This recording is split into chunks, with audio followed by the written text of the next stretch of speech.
Chapter 11. Sometimes people laugh when they like you, but sometimes they laugh to hurt you. On the ride home from the mall, Mom says, "I can't believe that Nutmeg ate Jason's card." I laugh with her, stroking Nutmeg huddled against my stomach. She loves paper almost as much as she loves carrots. And I rub Nutmeg under her chin because she hates the rumbling of the car, and only my touch stops her from shaking. I peek into the bag at my feet. I have a paper cutter, white cardstock, and a tin of 48 colored pencils, which is 12 more pencils than the set that I have. Thanks for the new colored pencils. You're welcome, Mom says. I've seen you've been making cards for Jason, and you've been babysitting a lot lately. I just can't wait to go home and see those colors on the page. I don't have to limit myself to using crimson and indigo pencils anymore. Wouldn't you like to sign up for an art class? Mom says. I hate to see you spend your whole summer doing nothing. I look at her in the rearview mirror. I'm doing things, I said. Ryan's mom tells me there's still time to register for yoga. Wouldn't that be fun? Or one of the bus trips? I'll think about it. Leaning my head against the side of the open window, I pull in a long breath of warm clam flats. And beside me, David is asleep, his head drooped over almost to his shoulder as he is trying to cover one ear. He gasps a tiny sound, wrinkling his nose, and I wonder if it's the clam flat that he's smelling or if he's dreaming. But I don't even know if David does dream. He never told me. David's asleep, I say, and Mom glances in the rearview mirror, and her cheeks lift to a smile. Stephanie must have tired him out. Almost home, I see Ryan playing basketball with Christy in her driveway. She waves, but that doesn't untie the knot in my stomach. David waves, stretching his legs long as he can. David woke up, and he's stretching as long as he can, still wearing his seatbelt. Christy sets down the basketball and comes towards my yard. Ryan follows her. David, I said, go inside with. Too late. Seatbelt undone. He's already out of the car, running to meet Christy and Ryan. I'll take Nutmeg and your things, Mom says. Send David in if you go next door. But, Mom, he doesn't have any friends. Not like you have. And she looks at me over her glasses. Surely you can let David stay a few minutes? I'm torn between all losing choices. David will scream if I make him go inside now. And Mom will think that I'm selfish if I beg her to take him with her. And then there's Ryan.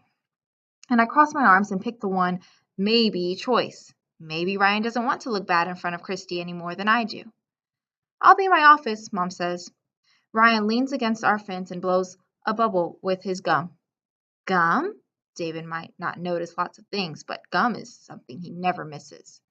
Yeah, it's gum. Ryan pulls a piece from the pack in his hand and gives it to Christy. He throws another at me, and my hand shoots up to catch the gum before I can even decide if I want it. Can I have a turn? David asked Ryan. I've been wanting for you to come home, Christy unwraps her gum. I went to OT with David, and I dropped the gum in my short pocket. Then I had to stop at the mall. Can I have a turn? David asked again. If someone is holding something you want, ask if they can have a turn. That's the rule.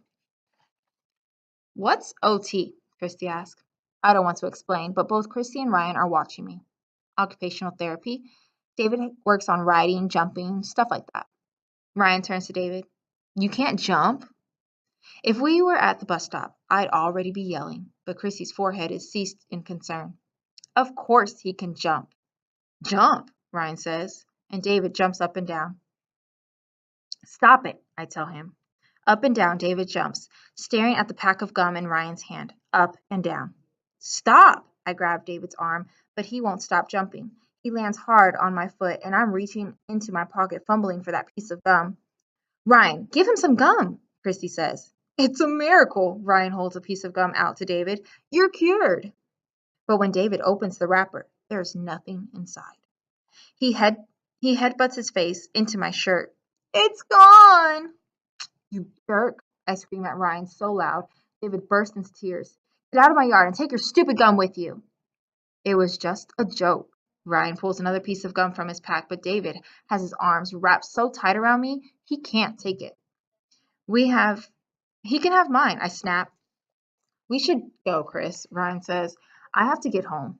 I'm sorry, Catherine. Christy says, her face white. I'll call you, okay? Okay. And I pull David up the porch steps and into the house, not stopping until the front door bangs closed behind me. Mom! Through the window, I watch Ryan gesturing like he's explaining something, probably telling Christy all the bad things that I've said to him and leaving out all the reasons why. Christy nods, and that tiny yes bleeds the fight out of me. Gum? David asks, and I study the hair on the top of his head. He can How can his outside look be so normal but the inside be so broken? Like an apple, red perfect on the outside but mushy brown in the first bite. Can I have a turn? And I pull the gum out of my pocket and put it on the perfect top of David's head. He takes it off his hair, and I watch him unwrap it and stuff the gum in his mouth, dropping the wrapper on the floor. Trash goes in the garbage can, I say. That's the rule. I'm sorry, Frog. I turn away, but David's hand holding the wrapper comes into my view. I'm sorry, Frog, he says, panic edging his voice. David gets scared when people don't answer him, and the first tiny pinpricks poke me, like guilty jabs, whispering, He's doing the best that he can, Catherine. And I brace myself for the kaboom sure to follow. The full guilt avalanche thundering down the mountainside, sweeping away houses, knocking me flat. And I take the wrapper. Okay, Toad. Catherine, Mom says. He needs to speak his own words, but he won't if you keep encouraging him to echo. Unfairness punches me in the stomach. You let him ruin everything, I say. It's always about him. He needs more from me. Stop overreacting. I run to my room, slamming my bedroom door so hard that Nutmeg and Cinnamon dart on the far corner of their cage. And grabbing my sketchbook, I flip to the blank page and write words, bearing down so hard that the letters cut into the page. Words like unfair, cruel, hate, ruined, tease, embarrassed. My hands tremble as I write. They shake so much it doesn't look like my handwriting. I try to rob the words of their weight by concentrating on the letters. Nice sharp T and a round O. Torn is what I wrote. But I'm not fooling myself. I know the power these words hold. I drop my forehead on my arms. My door creaks, but my head is too heavy to lift. Go away, I say. A cassette comes into the dark space between my arm and face. I'm sorry, Frog, David says. I do what will send him away, and around and around and around I spin the cassette on my finger. David leans against my arm. I wish it had been Christy without Ryan, I say. Everything would have been different. Or if Mom hadn't, you fixed it, David says. I look down. Tape is wounded tight again. As it plays, I watch David's lips mouth the words, every pause, every word perfectly in time with Arnold Lobel's voice. His fingers flicker like blades of glass shivered by wind, fluttering their own silent dance. Who are you? I ask. I'm David, he says.